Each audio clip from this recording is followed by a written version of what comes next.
Bismillahirrahmanirrahim. Assalamualaikum warahmatullahi wabarakatuh. Alhamdulillahi rabbil alamin.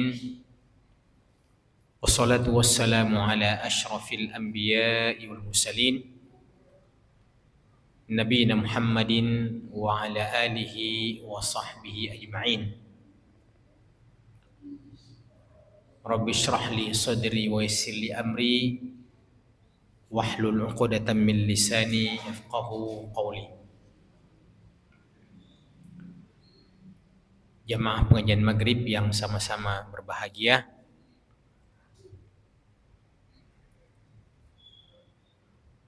tema kita pada malam ini adalah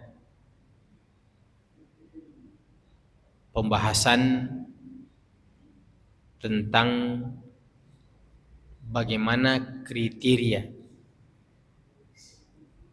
sehingga kita dikatakan mengikuti sunnah Rasulullah sallallahu alaihi wasallam dalam setiap ibadah kita.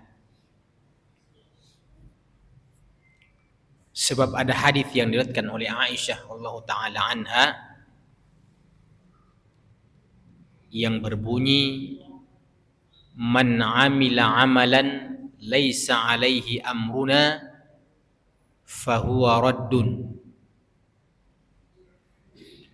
Barang siapa yang mempraktikkan sebuah amalan ibadah laisa alaihi amruna, yang tidak berdasarkan perintah dari kami, maksudnya Nabi, fahuwa raddun, maka praktik amalan ibadah itu tertolak. Jadi hadis ini begitu jelas menyebutkan bahwa dalam ibadah itu harus ada tuntunan, harus ada contoh qudwah dari Nabi kita Muhammad sallallahu alaihi wasallam. Kalau tidak berdasarkan contoh, maka dia tertolak, fahuwa raddun. Kemudian Nabi sallallahu alaihi wasallam juga mengatakan, alaikum bisunnati, hendaklah kalian umatku ini mengikuti jalanku. Jadi sunnah secara bahasa artinya at-tariq, artinya jalan. Bukan jalan sunnah yang kalau dikerjakan mendapatkan pahala, kalau ditinggalkan tidak apa-apa. Bukan sunnah itu yang dimaksudkan dalam konteks hadis ini. Kemudian firman Allah Subhanahu wa taala dalam surah Al-Hasyr, "Wa ma atakumur rasulu fakhudhuhu wa ma nahakum anhu fantahu." Apa saja yang diajarkan oleh Rasul maka ikuti, dan apa saja yang dilarang maka jauhi.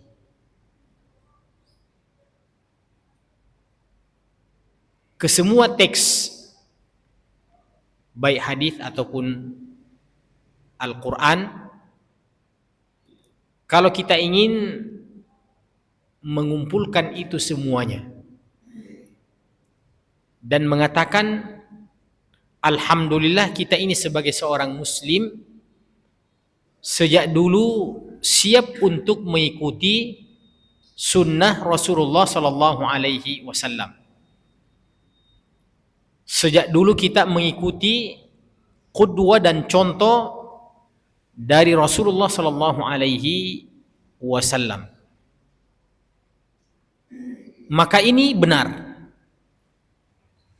Dalam praktek ibadah-ibadah yang tidak ada sedikit pun kesamaran-kesamaran di dalamnya, alhamdulillah betul-betul kita selama ini mengikuti yang dicontohkan oleh Rasulullah sallallahu alaihi wasallam. Umpamanya tidak pernah ada di suatu masjid, terkecuali mungkin kalau masjid itu adalah jelas-jelas di situ ada ajaran yang menyesatkan. Tapi kita bercerita tentang masjid-masjid kaum muslimin, bahwa pastilah kalau kita melakukan pendekatan dari sisi berapa bilangan dan jumlah solat-solat wajib yang kita lakukan pada setiap waktu solat, itu alhamdulillah tidak ada di antara kita yang kita dengarkan ada masjid yang umpamanya solat maghribnya 4 rakaat, ataukah solat isyanya cuma 3 rakaat. Dari sisi bilangan dan jumlah rakaat-rakaat solat wajib, alhamdulillah kita tidak pernah mendengarkan secara umum dari masjid-masjid kaum muslimin, terkecuali mungkin yang betul-betul ajaran yang sesat. Mungkin bisa saja ada yang mengajarkan bahwa solat fardu itu lebih daripada 17 rakaat. Dalam kita berhaji, alhamdulillah tidak ada di antara kaum muslimin yang melaksanakan ibadah haji terkecuali di Mekah saja. Ada ajaran-ajaran yang menyimpang, tapi itu ada atau tidak adanya sama saja. Umpamanya biasa kita dengar katanya ada yang pergi berhaji ke Bawah Karaing. Itu ada praktek tersebut atau tidak ada, tidak akan merubah bahwa haji itu hanya tempatnya di Mekah dan sekitarnya. Akan tetapi jamaah sekalian, dalam hal-hal dan aspek-aspek yang kurang tersosialisasi dalam kehidupan kita beragama dan bersyariat, bisa saja ada di antaranya yang tidak persis sesuai dengan apa yang dicontohkan oleh Rasulullah sallallahu alaihi wasallam. Kalau lafaznya takbir, ketika kita takbir, alhamdulillah kayaknya jarang kita pernah dengar ada selain takbir Allahu Akbar. Dia rubah umpamanya menjadi Allahu A'zam, karena a'zam itu juga artinya agung dan besar. Tidak ada Sami'allahu liman hamidaka, ya. Yang ada adalah Sami'allahu liman hamidahu Rabbana walakal hamdu mil'as samawati wa mil'al ardi wa mil'a ma syi'ta min syai'in ba'du, yang panjangnya. Tapi dalam hal-hal yang tidak tersosialisasi dengan baik, bisa saja ada hal yang tidak persis dengan apa yang dicontohkan oleh Rasulullah sallallahu alaihi wasallam. Maka berikut ini kita akan menyebutkan syarat sehingga sebuah praktik amalan ibadah itu dikatakan sesuai dengan contoh, sesuai dengan sunnah. Kita kan kalau mengklaim bahwa ini sesuai dengan sunnah, semua kita merasa bahwa sesuai dengan sunnah, ikut Quran dan hadis, ya, terkecuali ajaran-ajaran yang jelas menyimpang.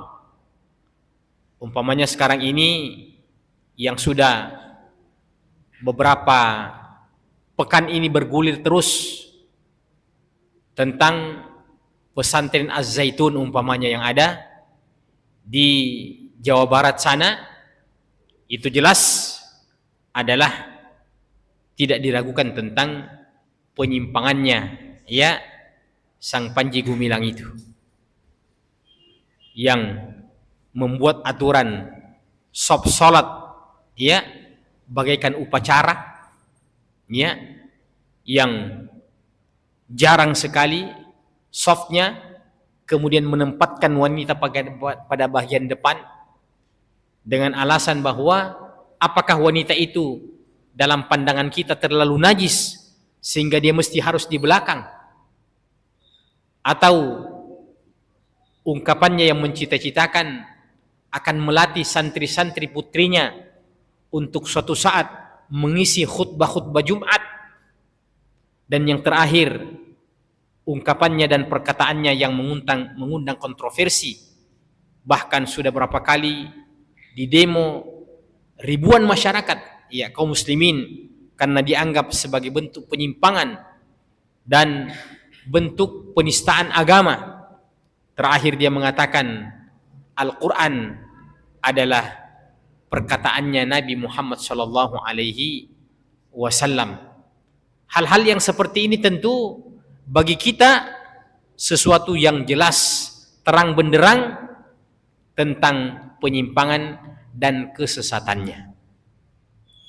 Maka yang pertama jemaah sekalian, amalan itu dikatakan sebagai amalan yang sunnah. Yang pertama, ketika kita selektif untuk mengikuti kaifiyah. Mengikuti kaifiyah, cara. Jadi tidak boleh kita sembarangan beribadah tanpa memperhatikan persoalan cara. Iya. Salat saja, ya, terserah caranya bagaimana. Puasa saja, terserah caranya bagaimana. Berhaji saja, terserah caranya bagaimana. Salat saja, terserah caranya bagaimana. Itu tidak bisa. Haruslah ketika kita beribadah, haruslah selektif sesuai dengan cara yang diajarkan oleh Nabi kita Muhammad sallallahu alaihi wasallam. Adakah dalilnya yang menekankan tentang cara?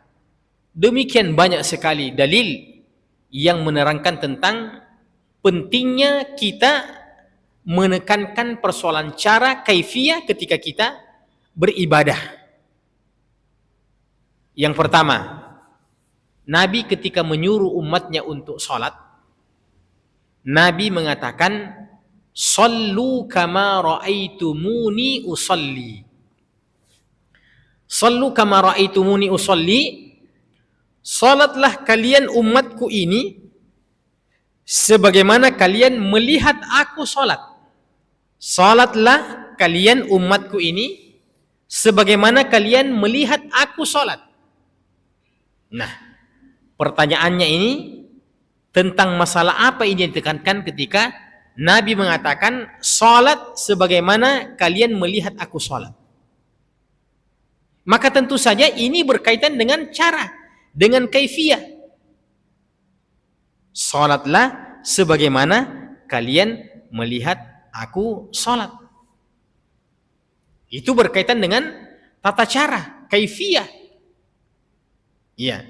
Maka mulai dari takbiratul ihram, kita pelajari caranya. Iya. Bahkan cara meletakkan tangan ketika kita sedekap, kita pelajari caranya. Ya. Ketika kita ruku, kita pelajari caranya. Ketika kita i'tidal, kita pelajari caranya. Ya. Jadi contoh yang mungkin karena tidak tahu caranya, ketika kita i'tidal, ya, dari ruku kita itu bukan seperti kita berdoa Sami Allahu liman hamidah. Ya. Ada orang yang ketika mengangkat kepalanya dari ruku, Sami Allahu liman hamidah. Ya, padahal Sami Allahu liman hamidah. Apakah sejajar dengan ini atau sejajar dengan telinga? Sami Allahu liman hamidah. Bukan Sami Allahu liman hamidah. Dikiranya mungkin ketika kita bangkit dari ruku itu kita layaknya berdoa, kita berdoa itu memang mengangkat tangan begini. Ya. Sebagaimana ketika orang berdoa juga bukan begini. Allahumma rabbana atina fid dunya hasanah. Ya. Itu dari takbiratul ihram sampai salam itu tidak ada yang lepas dari cara yang diajarkan oleh Nabi Shallallahu Alaihi Wasallam. Kenapa takbiratul ihram itu dan takbiratul intiqal itu terpelihara sampai sekarang dan insya Allah sampai pada hari kiamat? Karena ini adalah cara yang begitu populer, tidak ada di antara sahabat yang pernah mendengarkan lafaz takbir selain daripada Allahu Akbar. Tidak ada. Ya. Tidak ada Allahu A'zam atau Allahu Kabir. Ya. Semua adalah Allahu Akbar. Contoh yang kedua, yang memang kita harus pelajari caranya, karena jarang kita lakukan. Kata Nabi tentang haji, khudhu anni manasikakum. Khudhu anni manasikakum, ikutilah cara berhajiku, ikutilah cara bermanasikku. Iya. Ada 3 macam haji. Ada haji tamattu, ada haji ifrat, ada haji qiran. Iya. Nanti kalau kita mau pergi umrah atau kita mau pergi haji, ya. Nanti kita manasikkan ini 3 macam haji ini. Ya. Maka contoh sholat Nabi tekankan cara. Contoh haji Nabi tekankan cara. Dan begitulah seluruh ibadah yang kita lakukan harus berdasarkan cara yang diajarkan oleh Nabi Shallallahu Alaihi Wasallam. Dan yang kita maksudkan ini adalah ibadah-ibadah mahdhah, seperti rukun Islam. Cara kita bersyahadat, bagaimana cara kita bersyahadat? Ya, asyhadu an la ilaha illallah wa asyhadu anna Muhammadar Rasulullah, atau wa asyhadu anna Muhammadan abduhu wa rasuluh. Iya. Ada cara syahadatnya orang Syiah. Cara syahadatnya orang Syiah itu Pak, aneh bin ajaib. Apa syahadatnya orang Syiah? Asyhadu an la ilaha illallah wa asyhadu anna Muhammadar Rasulullah wa asyhadu anna aliyan waliullah. Itu syahadatnya orang Syiah Pak. Jadi ikutkan Ali. Asyhadu an la ilaha illallah wa asyhadu anna Muhammadar Rasulullah wa asyhadu anna aliyan waliullah. Jadi kalau mereka azan, aneh bin ajaib itu Pak. Iya. Saya belum pernah ke Iran tapi saya baca bukunya. Ya. Jadi kalau azan, asyhadu an la ilaha illallah, asyhadu anna Muhammadar Rasulullah, wa asyhadu anna aliyan Rasulullah. Kira-kira kalau tiba-tiba di masjid, ya, Ar-Rahman, tiba-tiba ada begitu, Pak. Ya. Orang seawam-awamnya saya berarti, kenapa tiba-tiba ada yang aneh-aneh di Masjid Ar-Rahman ini? Karena tiba-tiba wa asyhadu anna aliyan waliullah. Itu karena azan semenjak Nabi sampai pada hari ini terpelihara tata caranya, lafadznya yang diajarkan oleh Nabi Shallallahu Alaihi Wasallam. Ada perbedaan-perbedaan pendapat di kalangan para ulama, itu masuk dalam wilayah yang sebuah keniscayaan. Umpamanya, bagaimana hukumnya membaca di waktu subuh as-salatu khairum minan naum? Ada khilaf di kalangan para ulama. Ada yang mengatakan bahwa as-salatu khairum minan naum itu pada azan yang pertama sebelum masuk waktu subuh. Ya, sebelum masuk waktu subuh, yaitu azannya Abdullah ibnu Ummi Maktum. Ya, salah seorang muadzin Nabi Shallallahu Alaihi Wasallam. Ada yang mengatakan justru as-salatu khairum minan naum itu pada salat subuh, ya, pada azan salat subuh. Ini masuk dalam perkara furu' yang insya Allah tidak membahayakan ketika kita berbeda dalam masalah-masalah yang seperti itu. Maka seluruh ibadah ini harus kita ingat bahwa untuk dikatakan ikut dengan Nabi harus menekankan cara. Maka mari kita belajar jamaah sekalian, bagaimana tata cara sholat, bagaimana tata cara berkurban, bagaimana tata cara berhaji, bagaimana tata cara beribadah secara umum. Iya. Terus kalau membuat rumah bagaimana modelnya? Membuat jalanan bagaimana modelnya? Iya, kita berkebun berapa jaraknya? Apakah ada juga tata caranya yang diajarkan oleh Nabi? Jawabannya ada, Pak. Ada yang diajarkan oleh Nabi. Jaraknya kalau kita menanam antara satu tanaman dengan tanaman yang lain, jaraknya berapa meter? Ada yang diajarkan oleh Nabi sallallahu alaihi wasallam. Kita membuat rumah dengan model bagaimana? Ada caranya? Ada yang diajarkan oleh Nabi sallallahu alaihi wasallam. Ini dalam urusan-urusan perkara dunia kita. Bagaimana membuat rumah, bagaimana kita pergi ke daerah dengan pakai kendaraan bagaimana? Ada caranya. Apa caranya? Kata Nabi sallallahu alaihi wasallam, "Antum a'lamu bi umuri dunyakum." Kalian yang lebih tahu tentang urusan dunia kalian. Itulah caranya. Maksudnya caranya bagaimana? Nabi tidak mengajarkan secara detail kalau buat rumah begini modelnya, model Bugis, model Makassar, model Betawi, model apa. Itu urusan dunia kalian, antum a'lamu bi umuri dunyakum. Itu juga petunjuk Nabi. Ya. Itu juga petunjuk Nabi. Mau tangganya yang bagaimana, mau jendelanya yang bagaimana, ada caranya yang diajarkan oleh Nabi. Antum a'lamu bi umuri dunyakum. Iya. Bagaimana menurut pengalaman kita? Jarak antara tanaman itu supaya baik. Itu tentu berdasarkan pengalaman kita. Antum a'lamu bi umuri dunyakum. Kalian yang lebih tahu tentang urusan dunia kalian. Tapi urusan ibadah, Nabi tidak menyerahkan kepada umatnya. Nabi tidak menyerahkan kepada umatnya. Iya. Kita bayangkan kalau seandainya Nabi menyerahkan urusan sholat ini kepada umatnya, akan bermacam-macam takbiratul ihram, ya. Ketika kita di Mekah itu, Pak. Bayangkan itu. Ratusan ya negara yang datang di tempat itu dengan membawa bahasa masing-masing. Ya. Yang pertama, karena imamnya orang Arab, sudah pasti Allahu Akbar. Ya. Diikuti datang orang Indonesia, Allah Maha Besar. Iya. Datang orang Indonesia yang kurang-kurang paham tentang bahasa Indonesia. Iya. Allahumma raja, Allahumma luppo. Iya. Datang orang Betawi, Allah gede banget.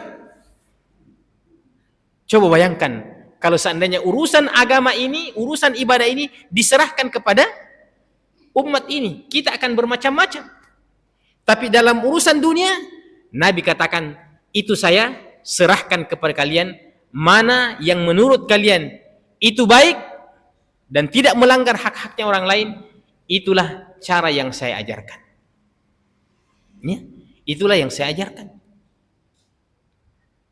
Kata Allah, fas'alu ahla dzikri in kuntum la ta'lamun. Tanyakan kepada ahlinya jika kau tidak tahu. Jadi kalau saya pancing, Pak, adakah dalam Al-Quran tata cara membuat kue? Ya, adakah tata cara dalam Al-Quran bagaimana caranya membuat kue? Ya, umpamanya buat donat yang lubang di tengahnya. Adakah caranya dalam Al-Quran? Iya. Apalagi kue curug-curug bayau. Iya. Apalah. Kita katakan ada caranya. Apa itu? Itu tadi. Fas'alu ahla dzikri in kuntum la ta'lamun. Tanyakan kepada ahlinya kalau kau tidak tahu. Maksudnya ayat itu, kalau kau mau buat barongko, tanya orang Bugis Makassar, jangan tanya orang Betawi. Kalau mau merasakan ya coto Makassar, tanya kepada ahlinya. Ya, ada coto di luar situ, ada coto di Petarani, tanya itu. Bukan maksudnya tekniknya, akan tetapi secara umum ada petunjuknya di dalam Al-Quran. Ya. Saya pernah ditanya oleh seseorang, dia bilang, Ustadz, ya, adakah itu makanan orang Palopo di dalam surga nanti? Maksudnya itu dia mau kapurung, itu kan makanan orang Palopo. Iya. Saya bilang ada kapurung di dalam surga. Kalau kita sebagai orang Palopo menginginkan makanan yang begitu, Allah adakan. Ya. Karena Allah Subhanahu wa taala mengatakan, mereka mendapati semua apa yang mereka inginkan. Mereka mendapati apa yang mereka inginkan. Selera apa dari makanan itu yang kita inginkan, ada semuanya. Iya, tidak ada teksnya mengatakan bahwa ada coto, ada kapurung, ada ini. Tapi Allah mengatakan mereka akan menikmati semua apa yang mereka inginkan. Jadi saya sebagai orang Palopo tiba-tiba menginginkan kapurung, ya ada. Iya. Orang Betawi tiba-tiba mau soto Betawi, ya ada. Karena Allah mengatakan mereka akan mendapati apa saja yang mereka inginkan di dalam surga itu. Nah, kita kembali kepada pembahasan kita, masih panjang. Itu baru satu, berkaitan dengan kaifiyah. Yang kedua, ibadah kita dikatakan sebagai ibadah yang sesuai dengan sunnah apabila kita memperhatikan persoalan aspek sebab. Jadi kaifiyahnya, kemudian sebabnya. Kita dikatakan mengikuti sunnah ketika kita mengikuti sebabnya. Contoh, jamaah sekalian, ada beberapa tempat yang bersejarah di kota Mekah. Di antaranya adalah Mas'a, itu tempat sa'i antara Safa dengan Marwah. Iya. Itu berkaitan dengan sejarah Nabi Ibrahim sekeluarga. Itu tentang kisah sa'i. Kita tahulah ceritanya, bagaimana Hajar berbolak-balik antara Safa dan Marwah. Akhirnya Nabi Ismail kecil, ya, menghentak-hentakkan kakinya di atas bumi itu, maka keluarlah air Zam-Zam. Kita sudah tahu ceritanya. Iya. Itu adalah tempat yang bersejarah. Dan sekarang ini masuk dari bagian syariat ibadah haji. Ya. Jadi sa'i itu masuk syariat daripada ibadah umrah, ibadah haji. Sejarahnya siapa itu? Sejarahnya Nabi Ibrahim, yang sangat jauh jaraknya dengan Nabi kita Muhammad sallallahu alaihi wasallam. Akan tetapi Allah ingin mengabadikan sejarah itu sehingga dimasukkan bahagian daripada rangkaian pelaksanaan ibadah haji atau ibadah umrah. Kita melontar jumrah di Mina, ya, yang 3 itu, ya, As-Sughra, Al-Wusta, Al-Aqabah, 3. Ya. Itu kan sejarahnya ketika Nabi Ibrahim sekeluarga melempar setan yang mau menggodanya supaya tidak menyembelih sang anak. Maka tinggallah itu sebagai simbol, ya, dimasukkan bahagian daripada rangkaian pelaksanaan ibadah haji. Nah, ada satu tempat juga yang cukup bersejarah, yaitu Gua Hira, Ghar Hira. Itu Gua Hira, Pak. Gua Hira ini adalah tempat, ya, sebuah gua di atas puncak gunung yang merupakan sejarah tempatnya Nabi Shallallahu Alaihi Wasallam menerima wahyu yang pertama dari surah Al-Alaq itu, yang 5 ayat yang pertama itu Iqra. Nah, coba kita bandingkan jamaah sekalian. Kira-kira yang mana lebih dekat hubungan emosionalnya antara tempat yang bersejarah bernama Safa Marwah dan tempat yang bersejarah yang bernama Gua Hira. Dari sisi kedekatan apa yang pernah terjadi antara Nabi Ibrahim dengan Nabi Muhammad sallallahu alaihi wasallam. Saya ingin mengatakan secara logika mestinya menziarahi Gua Hira itu mestinya, kalau menurut logika kita, mestinya kita datangi juga. Ya, mesti kita datangi juga sebagai rangkaian daripada ibadah haji atau rangkaian daripada ibadah umrah. Karena peristiwa itu terjadi pada diri Nabi kita Muhammad sallallahu alaihi wasallam. Adapun tentang sa'i itu, ya, dinomor duakanlah karena ini kan sejarah yang terjadi pada Nabi Ibrahim. Kejadian yang masa lalu, jauh sebelum diutusnya Nabi kita Muhammad sallallahu alaihi wasallam.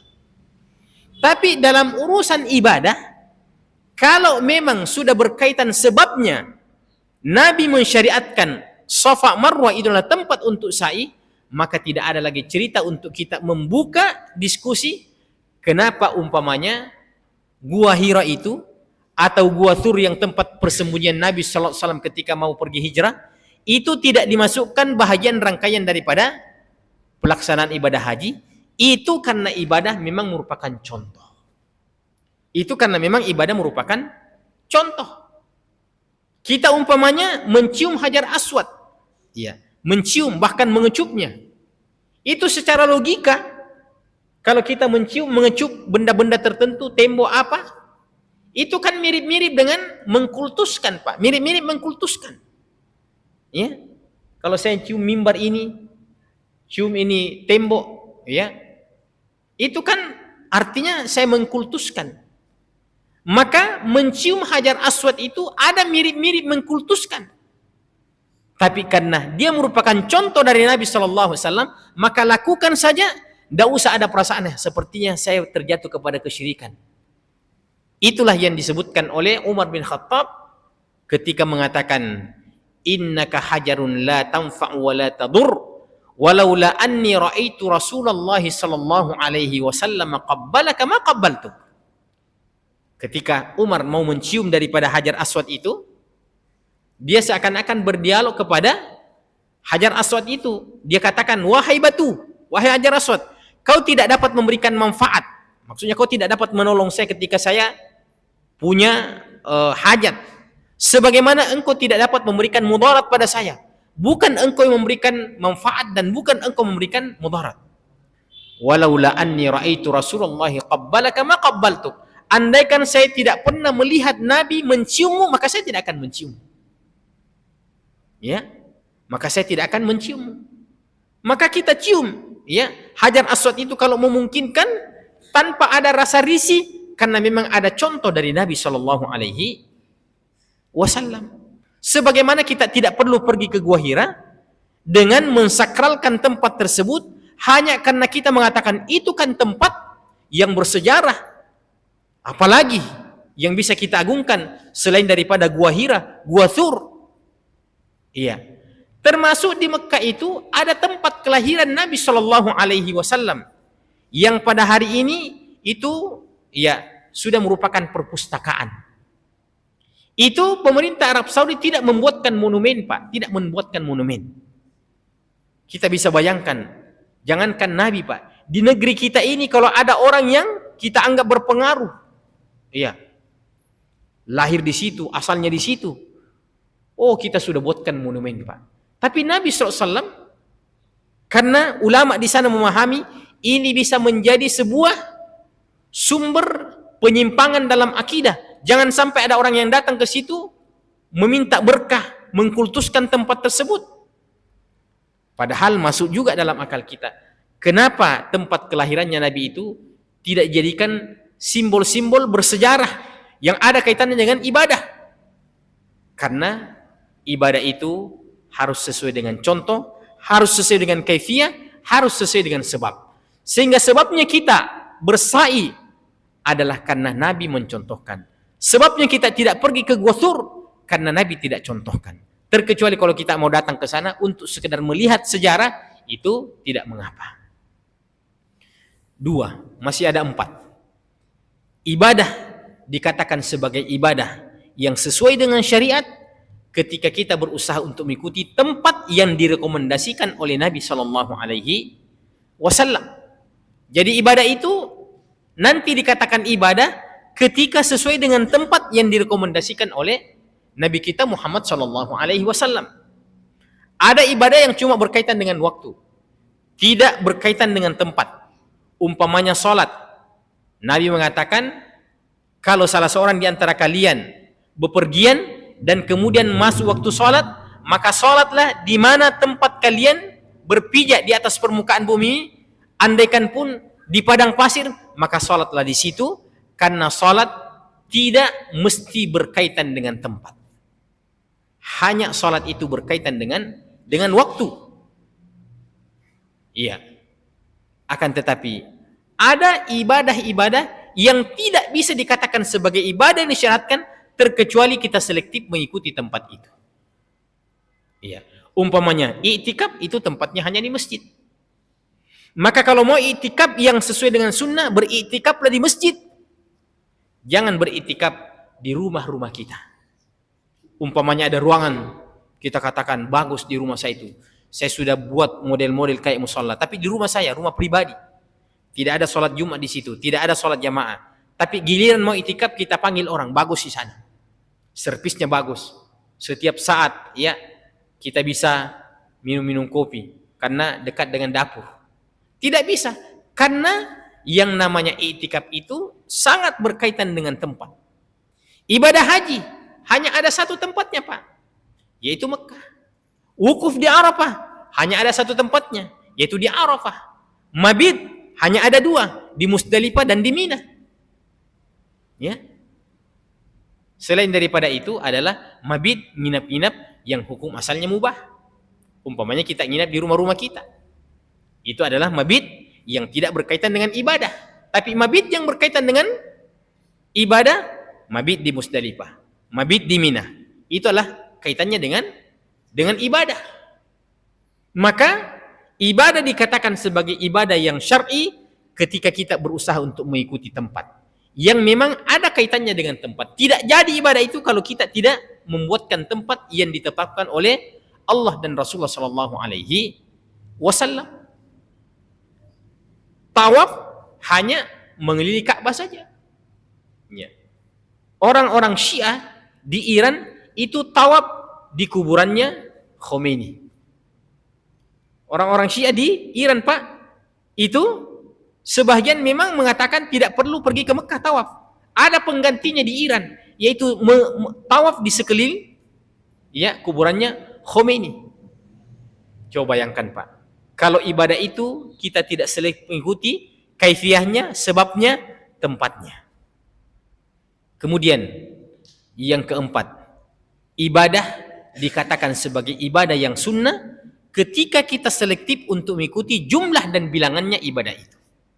Ada ibadah yang memang berkaitan dengan jumlah, ya juga mungkin berkaitan dengan tempat, juga mungkin berkaitan dengan waktu, ya. Akan tetapi kita bahas yang keempat dulu. Ibadah dikatakan sebagai ibadah ketika kita selektif untuk mengikuti jumlahnya. Iya. Mungkin kita sholat, iya, waktunya tepat. Iya. Tempatnya di masjid. Oke. Akan tetapi jumlah bilangannya yang kita tidak ikuti. Kita sholat subuh 4 rakaat. Kenapa sholat subuh 4 rakaat? Kayaknya kita kan baru bangun ini, butuh banyak gerak badan. Ya tambah-tambah sedikit, biar kita jadikan sebagai ajang olahraga. Tidak bisa, Pak. Tidak bisa sholat itu dijadikan ajang olahraga. Walaupun mungkin kalau kita melakukan secara sunnah, ada nilai-nilai kesehatan di situ, ada nilai-nilai olahraga di situ. Bayangkan itu, Pak, kalau kita ruku dengan benar, i'tilal dengan benar, sujud dengan benar, duduk antara 2 sujud ya dengan benar, yang menjadikan kita punya jari-jari kaki itu tetap menghadap ke kiblat, dilipat menghadap ke kiblat, ya. Itu luar biasa dari sisi aspek-aspek kesehatannya. Tapi kita ini beribadah berdasarkan apa dicontohkan oleh Nabi Shallallahu Alaihi Wasallam. Sudah 4. Kaifiatnya, kemudian sebabnya, kemudian tempatnya, kemudian jumlahnya. Ya, dihafal itu. Kemudian yang kelima adalah waktunya. Yang kelima adalah waktunya. Biar tempatnya benar, biar bilangan jumlahnya benar, ya, biar kaifiatnya benar, biar sebabnya benar, tapi waktunya yang salah, tidak bisa dikatakan sebagai ibadah yang sunnah. Salat maghrib 3 rakaat, oke. Kemudian tempatnya di masjid, oke. Ya, akan tetapi waktunya bukan waktu salat. Iya. Ada cerita di kampung saya dulu, Pak. Iya. Orang tua di kampung saya. Iya. Orang istilahkan itu. Dulu karena pasar itu jauh, Pak. Orang jalan kaki itu berkilo-kilo untuk mencapai pasar di ibu kota desa itu harus berjalan berkilo-kilo.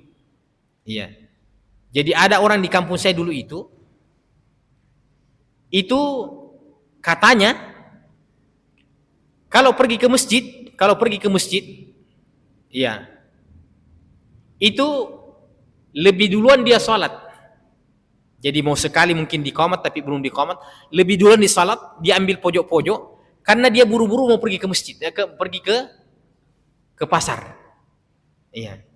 Maka tidak boleh kita, Pak, gara-gara buru-buru, ya ada tamu di rumah. Bagaimana kalau kita sholat Isya sekarang? Padahal baru jam 7. Masalahnya ya, tinggal 10 menit ini. Tidak sah, Pak. Karena ibadah itu harus berkaitan dengan waktu. Seluruh ibadah itu yang ada kaitannya dengan waktu tidak menjadi sah. Tidak menjadi sah. Belum waktunya, kita sudah melaksanakan. Atau lewat waktunya, kita laksanakan. Tidak sah. Umpamanya, waktu kita berkurban. Waktu kita berkurban. Kurban itu ada waktunya.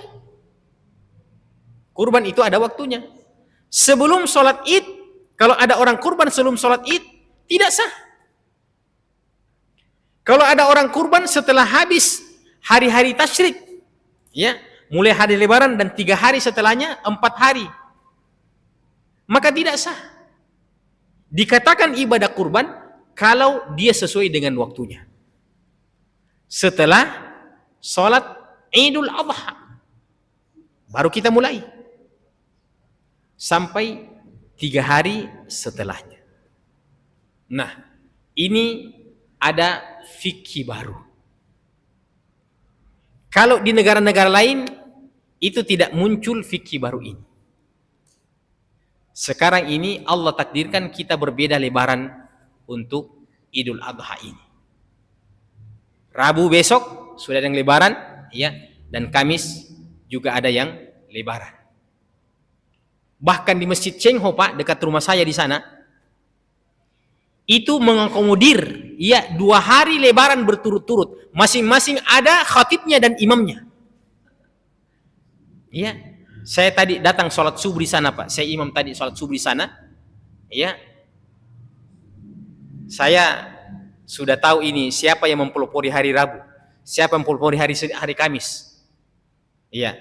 Saya tidak mau bercerita lagi tentang fikih itu karena saya anggap ini bisa merusak ukhuwah. Saya tidak bahas lagi. Saya tidak ceramah, tapi diskusi yang non formal. Saya langsung pegang, ya, punggungnya salah seorang jamaah itu, saya berkelakar. Kayaknya feeling saya kita ini, Pak, kayaknya kita hari Rabu ini, Pak. Padahal saya belum tanya dia. Langsung ada teman tanya, diam itu pelopornya Ustaz. Ya, padahal saya hari Kamis. Ya. Nah, bagaimana itu? Sekarang saya katakan ini pertanyaan hanya terjadi di negeri kaum muslimin yang lebarannya lebih daripada 1 kali. Itu tidak akan terjadi di Timur Tengah. Tidak akan terjadi di Arab Saudi.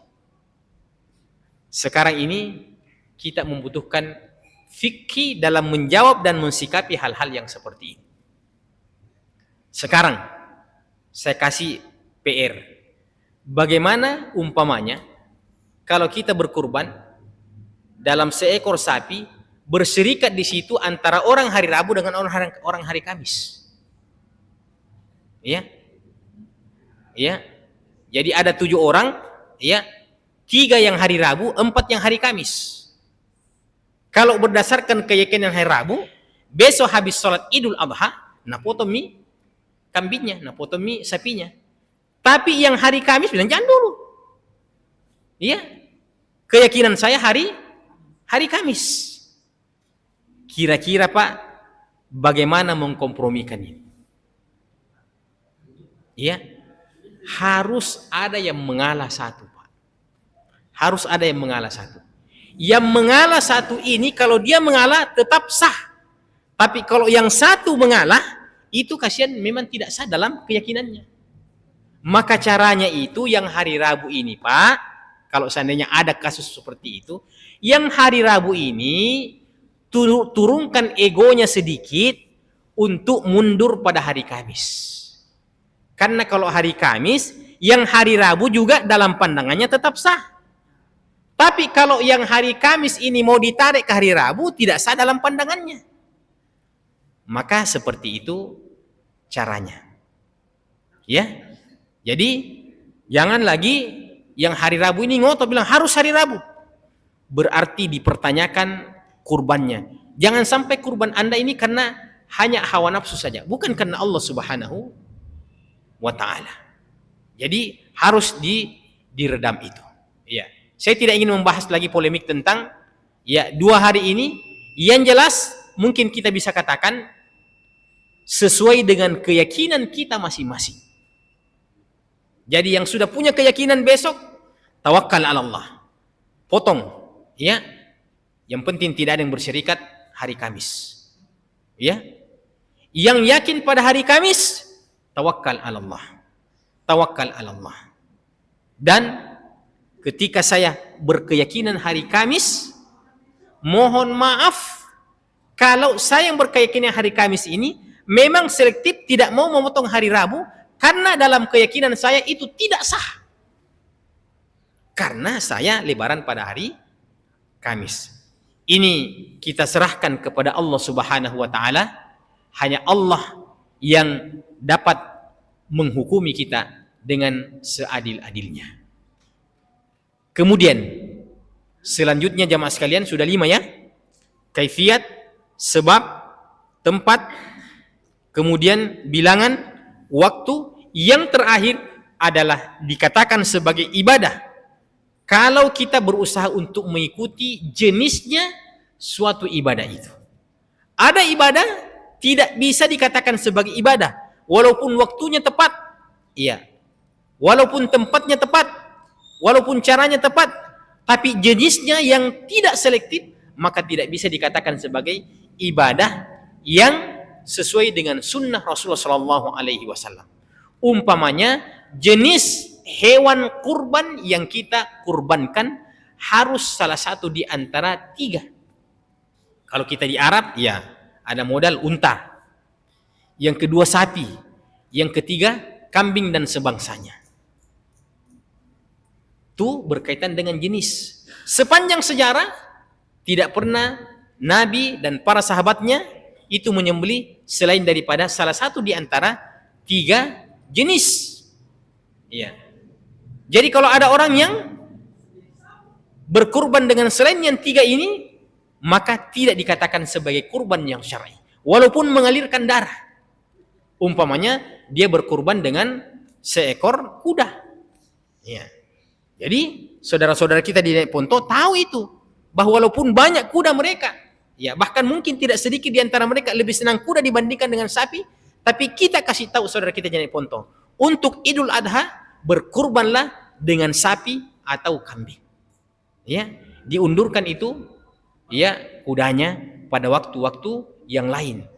Atau berkurban dengan ayam. Dia bilang, saya itu tidak makan daging, Pak. Ya, ayam saja. Tidak bisa dikatakan sebagai kurban yang sesuai dengan sunnah karena menyelisihi jenisnya. Atau ada orang yang mungkin pendaftar terakhir mau kurban sapi.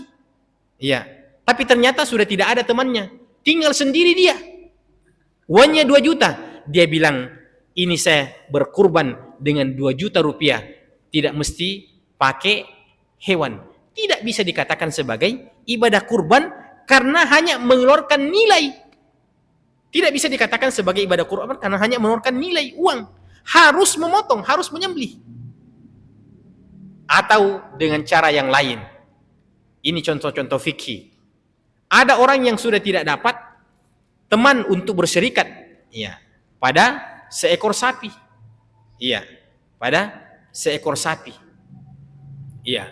Maka apa yang dia lakukan? Iya, dia pergi ke pasar beli kira-kira 1/7.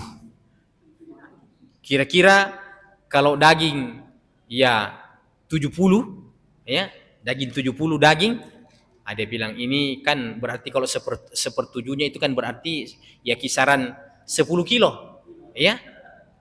Dari mana itu daging, Pak, ya? Karena sudah tidak dapat teman, Pak, ya. Saya simpelnya saya pergi ke sentral beli 10 ya kilo. Kan sama saja, Pak. Rasanya sama, tidak ada bedanya. Tapi tidak dikatakan sebagai kurban karena tidak mengalirkan darah dan ketika dipotong itu tidak diniatkan untuk kurban. Itu adalah daging untuk diperjualbelikan, tidak masuk dalam kategori kurban karena dia tidak diniatkan. Karena dia tidak diniatkan. Inilah 6 ya kriteria untuk dikatakan ibadah kita itu sesuai dengan sunnah, mengikuti kaifiahnya, mengikuti sebabnya, mengikuti tempatnya, mengikuti waktunya, mengikuti jenisnya, dan mengikuti bilangannya. Itu 6 hal yang mesti kita fahami ketika kita menguji sebuah ibadah dan tidak ada 6 kriteria ini atau tidak ada salah satu di antara kriteria ini, maka pertanyakan ibadah itu kemungkinan ibadah yang tidak sesuai dengan sunnah Rasulullah sallallahu alaihi wasallam. Demikian, subhanakallahumma bihamdika asyhadu an la ilaha illa anta astaghfiruka wa atubu ilaik wa akhiru da'wana alhamdulillahi rabbil alamin. Wassalamu alaikum warahmatullahi wabarakatuh.